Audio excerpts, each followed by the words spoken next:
Welcome to the Peer Perspective Podcast.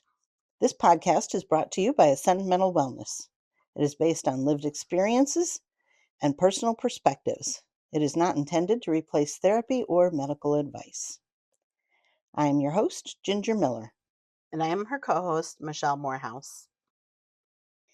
May is Mental Health Awareness Month. We wanted to do a special episode called Let's Talk About It. So today we're going to kind of get into an honest conversation about how there's a connection between mental health, addiction, substance use, and how peer support can help with all of that.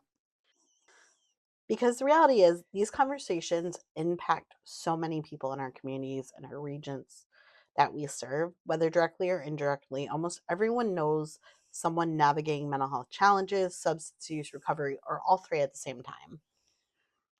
And sometimes those experiences are happening really quietly. People can struggle with being open about that because of stigma and shame, things like that. But internally, they can still show up for work. They can still take care of families, try and manage their responsibilities, and people don't necessarily see all that's going on inside. Not all wounds are visible. And that's why awareness matters so much. Not just talking about mental health once a year, but creating space for these real conversations more on the regular that will help reduce stigma and remind people that they don't have to go through this alone. So let's talk about the connection between mental health and substance use, Ginger. One thing we've seen more people begin to understand is how closely connected mental health and substance use really are. We've talked about it before on the show when we first kicked off season one, that dual diagnosis. Absolutely. There's a large number of people that are using different substances, and it's not just to party, it's not to have a good time. They are a lot of times trying to deal with traumas or anxiety, depression, loneliness, grief. There's feelings and things that sometimes people haven't learned how to cope with, express, or work through. So it's not uncommon to try and escape that or numb the intensity of those feelings. And that's not really to party. That's trying to cope with and just get through life. Like, as you said, sometimes it's to numb the emotions or those quiet thoughts that are in the back of your mind. And while it may be relief temporarily, eventually it's going to create that additional struggle on top of what someone may already be experiencing. Exactly. And then if they start recognizing that they're maybe doing that too often, or it's getting a little out of control, or people start, family member or coworker, somebody starts questioning, then other feelings like shame and guilt start coming in and just compound the struggle that they're going through. That shame and silence can be really dangerous. Like you said, like that feeling judged, misunderstood, or afraid to ask for help because they're not sure or understanding what someone's going through. Which is why it's so important that we continue talking openly about these co occurring challenges. Mental health, recovery, substance use, they're all deeply connected. Healing isn't one dimensional. It Recovery is going to involve that emotional wellness, physical wellness, that mental wellness is going to be your support systems, your coping skills, your connections, and those goals or purpose that you find. All of those pieces matter. And honestly, that's where peer support can make such a difference. So peer support is really powerful, and I've seen the power of it in the work you do, being in the field at events. It's an amazing thing seeing how we all come from different walks of life. We all have different lived experiences, whether we're coming from a mental health lived experience, a substance use or addiction lived experience, or both. It is really good to know that it's not just someone talking at you, it's someone walking beside. And there's something special about a connection when you're talking with somebody or you hear someone speaking and there's that connection of, oh, they understand. They're describing part of my story or how I feel, or and I didn't even know how to put it in words. Or when when I start a sentence and say this is what I'm going through, they're nodding and saying, yeah, I've been there and this is what happened to me. And it's so similar. There's a special connection there. It reminds me of the episode we did for our First Moments Matter episode of James's story, of that connection of understanding that I'm not alone in that. Definitely. And that's really powerful because especially with mental health addiction, there's so much stigma, shame, things like that around it, that if there's someone else beside you saying, I've been there, I've done that, or I've been through similar, or felt the same way, or done similar, um, it helps normalize it. It helps take away some of that beating up that we may do on ourselves, reduce that shame, make it something that we can just talk about and address. And something also to understand is that's everyday life. It is not just when we're struggling with mental health, because there's so many different facets and forms. It could be something that stresses you out. It could be grief, loss in a family, something that occurs suddenly too, that can upset the balance on what you're doing, that affects your mental health. So finding someone that can understand and carry that with you is such a tremendous, powerful thing.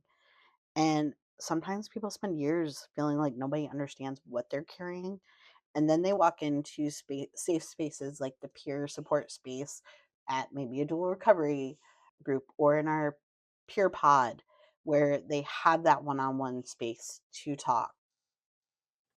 The relief that comes with recognizing you're not going to be judged.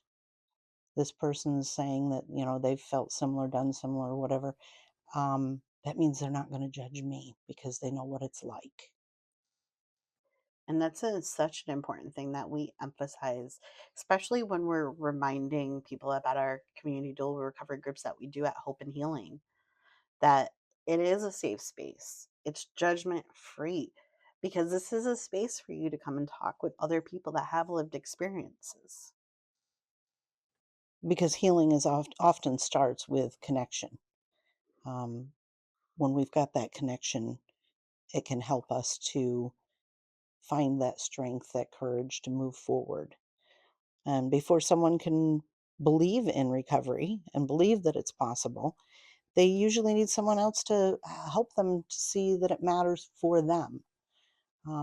It's really common for those that are struggling with an addiction or a mental health diagnosis, to feel very alone in that and feel that like maybe they're not worthy or not know where to begin.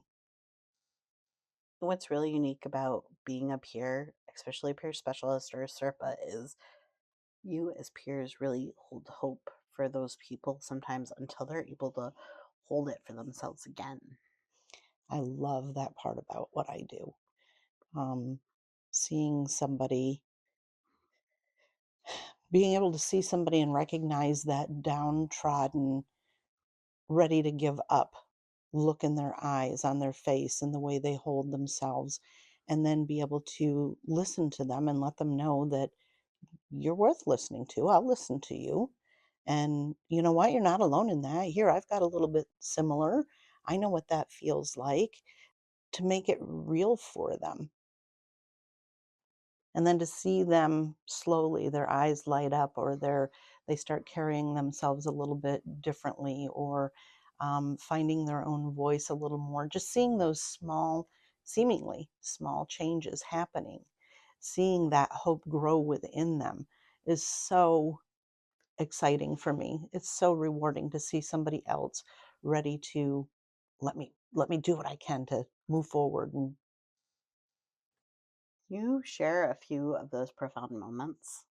What was, when you first started as a peer, a SERPA, what was one of the most defining moments? one of them I know was while I was in the training. I was finishing up the training and seeing the enormity of what that role is about, and that self-doubt that I still had. And I sat there tearing up because this looked like such an awesome thing, but I didn't think I could do it. I wasn't sure that I could do that. Seemed like so much. And the teacher that I had um, sat and had a nice conversation with me. And the fact that she was like, no, you're going to be good at this. I know you. We've known each other a little bit. You're going to be good at this. Give yourself a chance. Um, that right there, that was modeling for me exactly what I was going to need to be doing. She was being the peer I needed in that moment to just give me that little bit more courage, that self esteem. So that was one spot early on. You have all these rewarding moments throughout these experiences, the one on ones you have, as you see these people grow in their recovery. It's amazing. I love the ones like one position I had, the outreach. I was going into the hospitals and talking to individuals that were going into the ER, issues related to primarily at that time addiction. But going in, talking to the individual, letting them know that there's options, and I get how scary it can be and stuff like that. And this one individual finally agreed. He had circumstances that he felt were very overwhelming and didn't know how to do.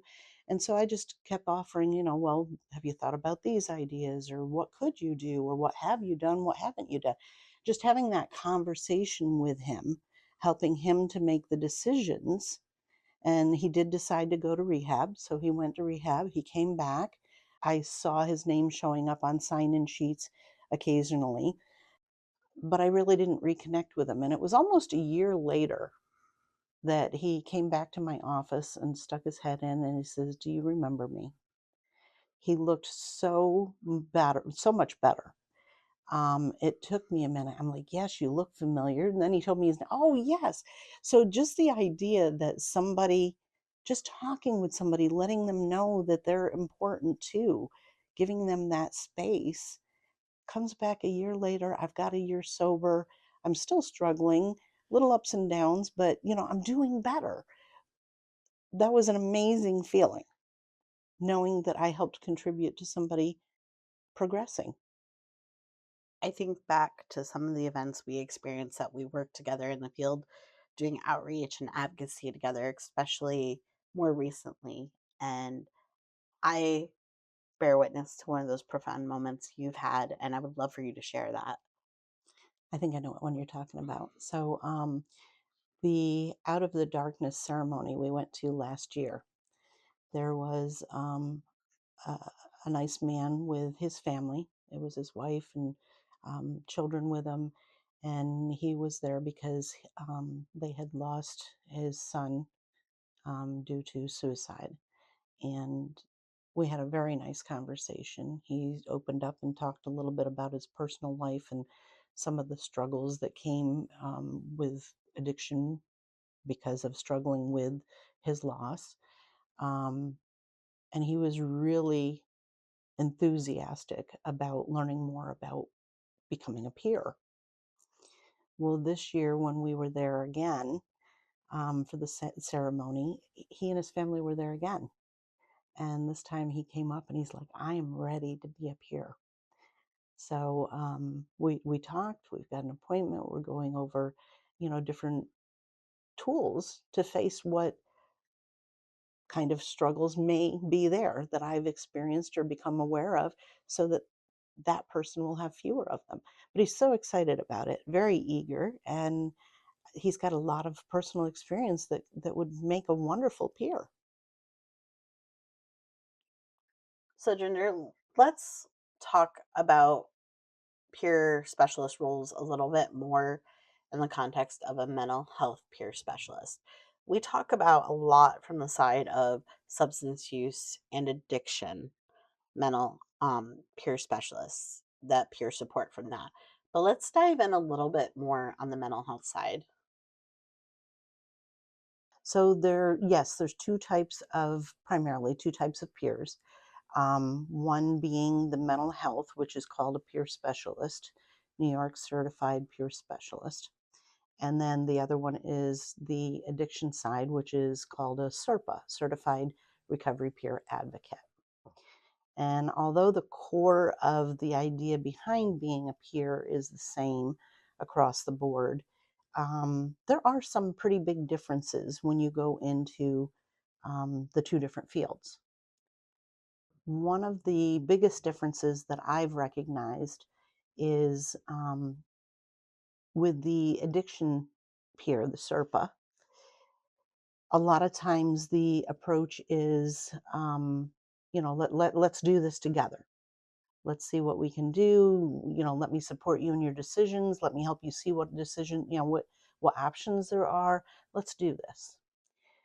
The mental health peer, when we go through that training, we're encouraged a lot more, and rightfully so, to encourage the peer to be willing to include their other professional supports. So, for example, if I've got someone that has a therapist and they start talking to me and they open up about a trauma, maybe, I can definitely sit and listen. I might be able to relate to that trauma. I can be encouraging, but I'll definitely be reminding them that I'm not a therapist, happy to listen and talk, but have you talked to your therapist about this? And if they're like, well, I'm more comfortable with you, but I'm afraid, or, different responses, I can have that conversation with them about, would you like me to help you broach that conversation? We could practice some ways to tell your therapist about it. We could, I could give you some ideas, or give them the power and the strength to encompass and bring in those other supports, whether it's their um, mental health providers, their physicians, their um, counselors, care workers, care managers, whatever it is. Because when we bring all of us together, it's going to give that person more support. So I recognize that I'm not a therapist. This person needs some therapy support. I'll encourage that. When the doctor recognizes that the person's struggling with, maybe with an addiction, they can help with certain angles of it. If they want to try medication, if they want to maybe get to a rehab, they might have some resource. The physician may have some resources, but when they know that they're working with a peer, then they can encourage, have you talked to your peer about this? So when the team all is aware of each other supporting this one individual, then we can help that person recognize who to turn to for the most support with whatever it is that they're struggling at that time. It sounds like in that aspect, in that context, that that support system that you're talking about, that therapist to the primary to the peer specialist, that chain of communication. Absolutely. And the part for the peer, most of the time, or a lot of times anyway, is to help the individual they're supporting recognize the benefit of letting all the individuals know that you're working with each of us. And sometimes that's scary, because if we've dealt with stigma, if we've dealt with judgment, or um, different things like that, I may get comfortable talking to this one person about these certain problems, or that person about other issues. So it's easy to compartmentalize who you talk to, and there can be a fear of opening up and letting everybody kind of rally around you, give you that support, say, okay, that's not my expertise. I will listen if you want, but that's not my expertise. I'm here for you. But I know that this person on your team, that is their expertise. Do you want help going to them, or have you thought about going to them? Encouraging, again, that connection with all of us supporting the individual. I love giving a little bit more detail about the role of a mental health peer specialist because it gives some great context into what is really, really important part of Mental Health Awareness Month, especially in recognizing the value of lived experience. Definitely. There's a number of times I've come across people who initially didn't want to share a diagnosis, and that's perfectly fine. That's their, that's their right. I don't need to know everyone's business. However, after talking with them, they get a little more comfortable with me. Um, they'll open up and say, well, this is the diagnosis I have. And the way that's helpful is, even if it's something that I don't have, we can now connect on the feelings level. Maybe that person has one diagnosis and I've got another, but you know what? The idea that we've been labeled, sometimes that's how it feels, we've been labeled with whatever, that feeling's kind of the same. That lived experience creates an understanding in a way that statistics and data sometimes can't. So when people are sharing with you their stories, honestly, you know, or when we're sharing stories, even here, it reminds others that they are not broken, that they're not failures, and you're not alone in what you're experiencing. Because while each of our own lived experiences are unique to some context, we each have some similar attributes in our experiences. Yes, and that's another thing that peers generally are really good about, is recognizing that we're all on our own path at different, you We're know, human. yeah. And there's no one, this is how you're going to fix you. No, it's not about fixing you. You're not broken. You've got a struggle you're working with. It's about recognizing that it's not a linear process. It's not going to look perfect. As we learn new tools, we're going to need to practice them. So the first few times we use it, maybe it's not so graceful, but that peer support can help someone recognize that, yeah, I remember when I started using, setting boundaries, that was difficult and I wasn't real smooth about it either. Again, that connection of even the growth process, you're not alone in. One thing I know we like to talk about, we especially do it with when we're sharing about the reminder for our weekly dual recovery meetings that you host at Hope and Healing, that sometimes there's that idea that recovery suddenly means everything becomes easy. But real recovery, it's going to be messy, it's going to be emotional, it's going to be ongoing. Recovery never is over. No, and it's rarely, I dare say it'd be scary if it was easy in hindsight. When you're going through it, you want it to be easy. But in reality, and the truth of it is, it's not easy, but it is so worth.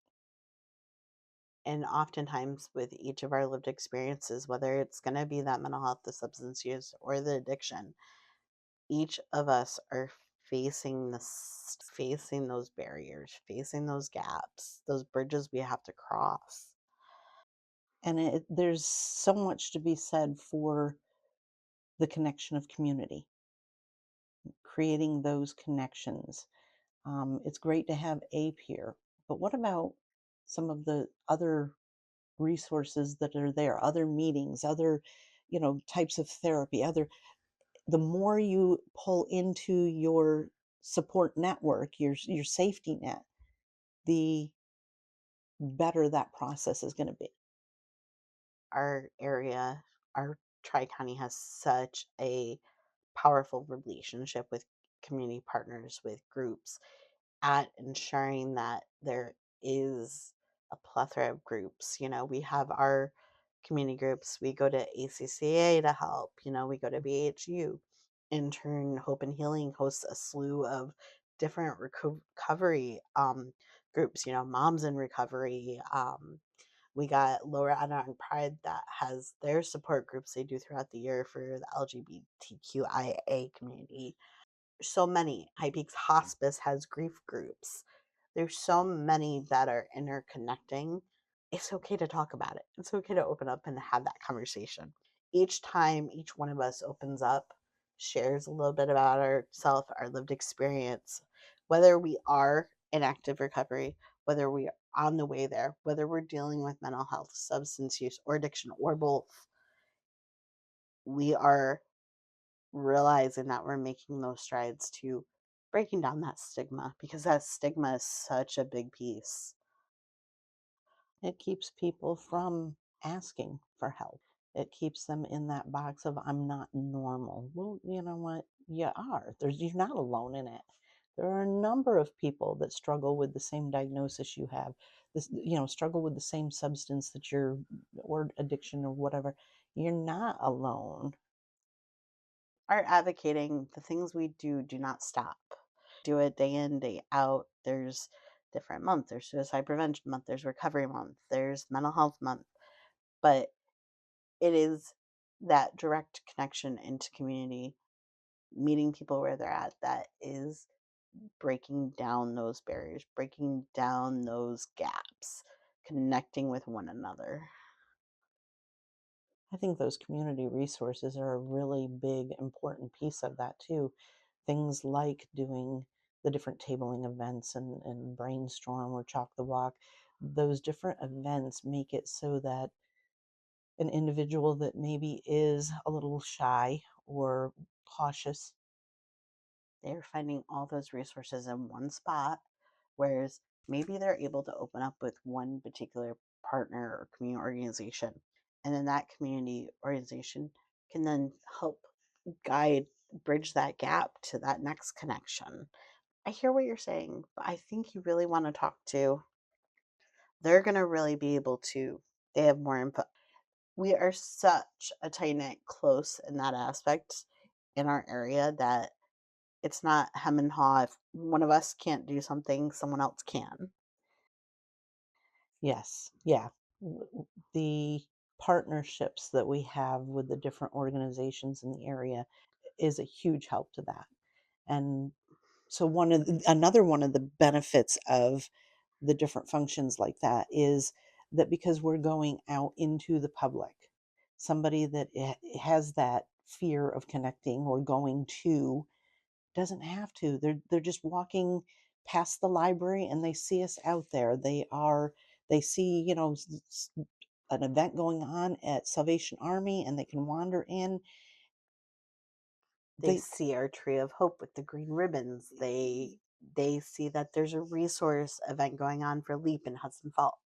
There are all those different things that make that matter.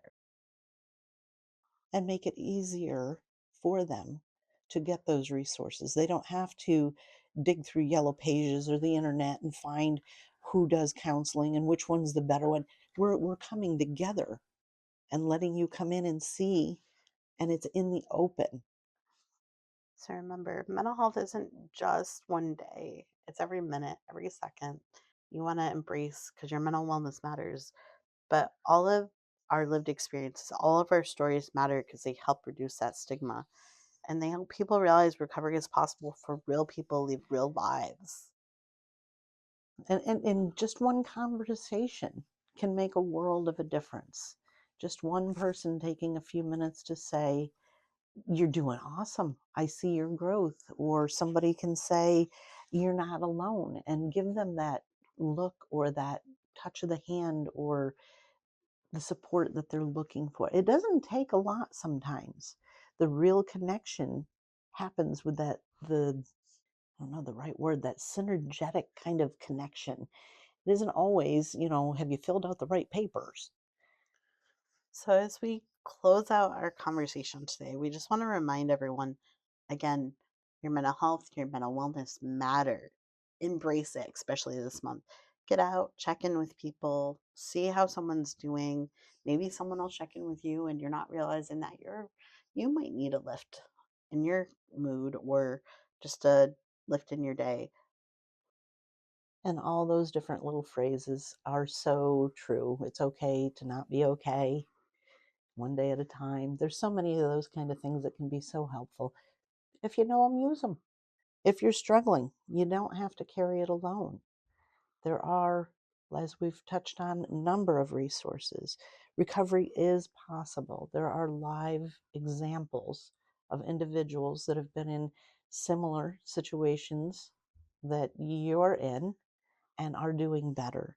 Healing is possible. And whether you're navigating mental health challenges, substance use, or addiction recovery, supporting a loved one, or simply trying to get through a difficult season, your story matters. You matter. So we encourage people to keep talking, keep creating spaces where we can be honest and heal and exist together. And to all of our peer specialists, advocates, providers, families, individuals in recovery, thank you for continuing to show up and support each other every single day. And the conversations may not always be easy, but they are important. Because recovery is possible. Connections matter. Thank you for our listeners for joining us for this important conversation today. If today's episode resonated with you, share it with someone who might need to hear it. Don't forget to subscribe, leave a review, follow us on our socials for more conversations like this. Thank you to our sponsors, American Foundation for Suicide Prevention of the Capital Region, MMB and Company, and Fidelis Care. Visit us on our website, www.ascendmw.org, for all the latest information, newsletters, resources, and podcasts. And our podcast is available on Apple Podcasts, Amazon Music, iHeartRadio, and Spotify.